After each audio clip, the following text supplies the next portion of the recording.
قتل حسین اصل میں مرگ یزید ہے، اسلام زندہ ہوتا ہے ہر کربلا کے بعد۔ اسلام کی پوری تاریخ بتاتی ہے کہ اسلام کو جتنا دبایا گیا وہ اتنا ہی ابھرا۔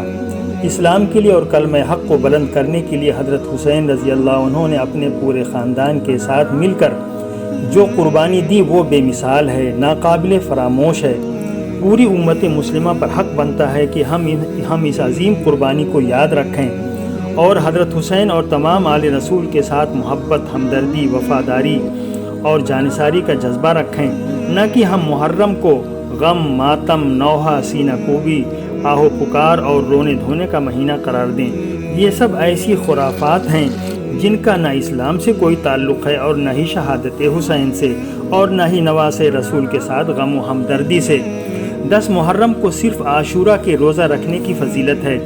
10 محرم کو حزن و غم، ماتم اور نوحہ کرنے والے دراصل اس جاہلیت کی حمایت کر رہے ہیں جس جاہلیت کے خلاف حضرت حسین ہمیشہ کمر بستہ رہے اور کربلا کے میدان میں اسی جاہلیت سے لڑتے ہوئے اپنی جان عزیز اللہ کے حوالے کر دی۔ اگر ہم کو صحیح معنوں میں حضرت حسین اور آل رسول سے ہمدردی اور محبت ہے تو ہم 10 محرم کو عاشورہ کا روزہ رکھیں اور حق کے لیے ہر طرح کی قربانی کا سچا جذبہ رکھیں اور ہمہ وقت اس کے لیے تیار رہیں۔